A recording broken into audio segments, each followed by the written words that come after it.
The award-winning Cinema Classics is produced by John DeSando and Johnny DiLoretto. Listen to the shows and read reviews online at WCBE.org. I'm Johnny DiLoretto. I'm John DeSando. This is Cinema Classics. It sure is. Currently in theaters is, if not a classic, a history-making film, Black Panther from Marvel Productions. Yes. Wow, there's a lot of excitement about this movie. I mean, we are, at the time this show airs, John, we're probably about a month into its run. It's fast approaching, I don't know, what, half a billion? Half a billion, yeah, at least. $500 million. Yeah. There's also a lot of cultural excitement for the portrayal of a black superhero, headlining his own movie. So, what does this mean? What are we talking about? Well, I think post-Oscars, we ought to talk about black actors who have won Oscars, because your point is one that interests me, is that there aren't any nominations, so to speak, for Black Panther. Yeah. Now, but we've over the years had many nominations and many wins for lead actor and supporting actor for black actors. So I thought we might just look at their influence. The most prominent one being... Well, I would imagine... I know you're tricking me to No, joke on it. I know. Because it's either Sidney Poitier or Denzel Washington. Bingo. But I would say Sidney Poitier. Of course, right on. Yeah. And he won that way back in '63 for Lilies of the Field. Yeah. And as always, it's not a perfect win, because some people believe he was too perfect a black man. I need to pick your brain a little bit. I loved as a kid the Defiant Ones with Tony Curtis. Him and Tony Curtis chained together. They escaped the chain gang. Yes. And In the Heat of the Night, they call me Mr. Tibbs is one of the most powerful lines spoken by any actor. Yeah.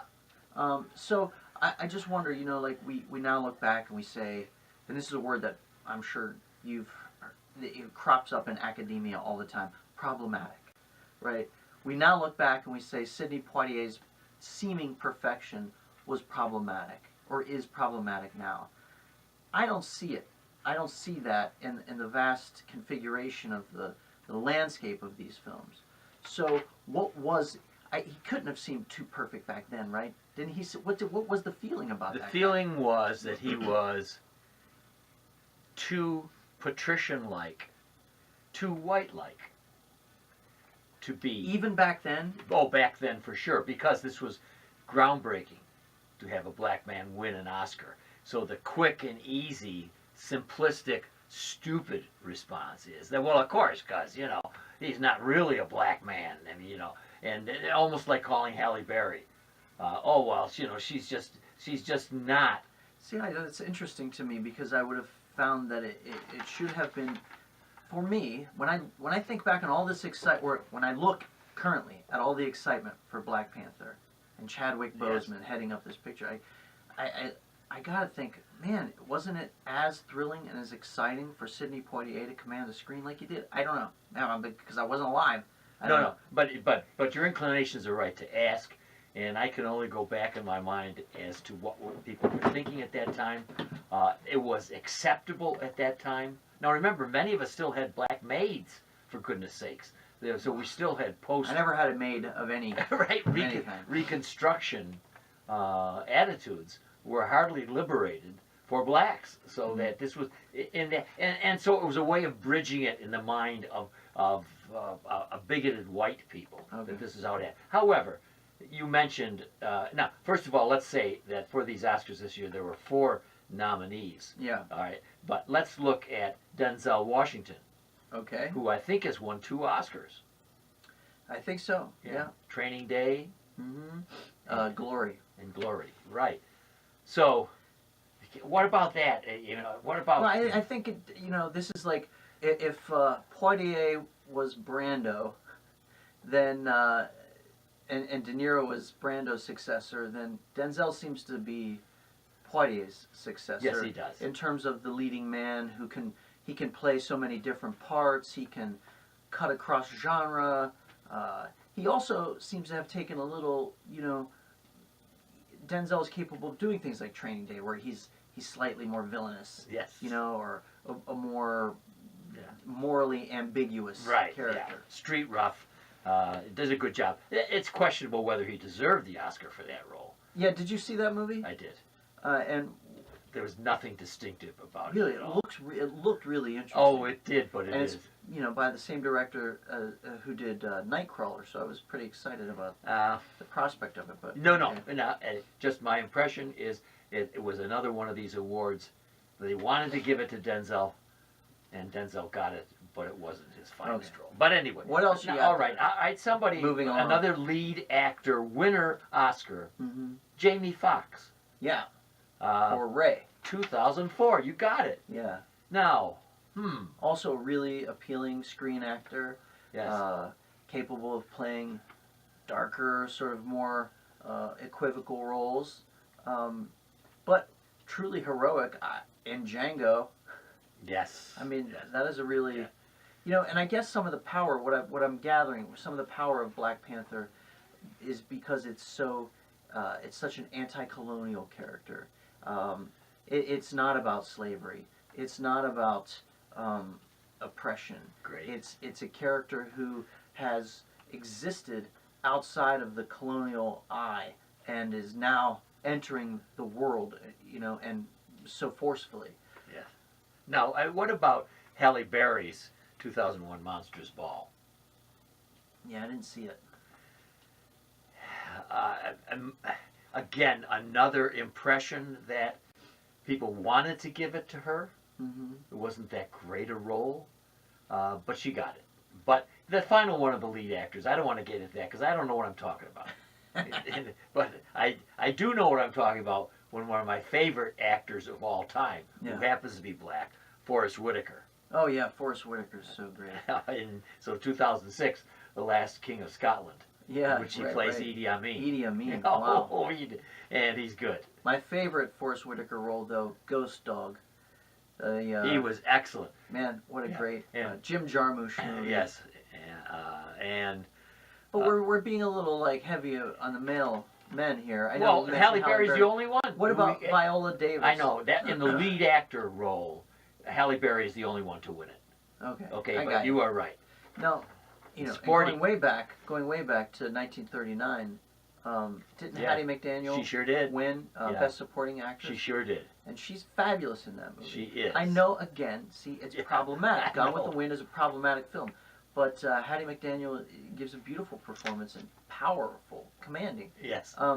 Anyway, zipping up back to contemporary times again, Viola Davis's performance in Fences. 2016. Man, it is earth-shattering. It is wonderful, and the only mistake, she should have gone for Best Actress. Yeah, she went for But they made the easy choice. Yeah, that was dumb. Right, that was really dumb, right? Because she is so good. And that's, I guess, the question that keeps coming back to me with Black Panther, and it seems like the whole world is on board with this particular film. But man, why did the whole world get on board with Beverly Hills Cop, which was in its own way really powerful? Eddie Murphy sort of. In some ways, Eddie Murphy is like Bugs Bunny in that movie, pointing out all the absurdities of white dominant culture as he moves through this little crime adventure caper. Yeah. I don't know. It's interesting. Yeah. And what about Cuba Gooding Jr.? For Jerry Maguire. Right. Yeah, I remember sitting in the theater watching that performance for the first time, and I forget what point it was. He has a little moment. I thought that he just won the Best Supporting Actor. Oh, good for you. I knew it was such a charismatic performance. What happened to him? Bad choices. I know. It only takes a couple to derail a young Oscar winner off their career course. Great point. Yes. We've had that discussion before. Well, and Monique in Precious. Yeah. Same thing. I mean, I don't know whether her weight has an effect on her subsequent roles, but it seems to me that she's struggling after winning the Oscar for Best Supporting Actress. I think she's fizzled. Wait, is that Monique? That wasn't. She didn't win. She won supporting. Oh, but that wasn't. She wasn't the girl that. Oh, she wasn't. No, but no, she wasn't. You're right. Yeah. All right. So I'll probably cut out that whole part. Yeah, yeah, that's a good idea. But what happened? Then I don't have. Didn't Precious? Did Precious win? Yeah. I don't know. There you Let's go. look I it up. must have. I bet I put down the wrong name. Yeah, I think you did. Yeah. Because the big girl. 2009. Won, right? Yeah. Let's see. The big girl. That's terrible. Cut that out too, please. Yeah. Precious Oscars. Best Supporting Actress was Monique. Oh. And Best Act. Oh wait. Yeah. She was nominated. Gaborni Sidibe Yes, was nominated for nominated, Best that's Actress, right. but Monique won for Best Supporting. But I have to edit that all out because Monique is not heavy. Right, That right. correct? Of course, Yes. yeah. You got to scrap all of that. Yes. Well, then what about, let's switch then. A most prominent and several times nominated, Octavia Spencer. Yeah. First got it in The Help, Okay. and she was nominated this year Yeah. for Shape of Water, Uh-huh. which I was not impressed by her performance in that. No. She should not have been Right. nominated for that. Well, movie. Denzel shouldn't have been nominated this year for a movie nobody saw. You know, it's interesting. They're the little go-to performers they have when they don't really know who to nominate. You know, it's like Oh, Meryl yeah. Streep. If you can't think of anything, Right. just nominate Meryl Streep for That's whatever she was That's in. a good one, yes. Well, here's a favorite of mine from Yeah. a director who was a favorite of yours, Morgan Freeman Yeah, in $1 Million Baby. yeah, and Unforgiven. Well, I mean, he won for $1 Million Baby. Right, sporting. Yeah. But what? You know, that guy is a cultural institution. I know it. I know. So, again, Yeah. it brings me to that question: why aren't we celebrating Morgan Freeman the way we celebrate Black Panther? And by the way, I wonder how Anthony Mackie feels about all of this, because he plays the Falcon in all the Marvel movies. Okay, and He's the first black superhero on screen in a Right. major film.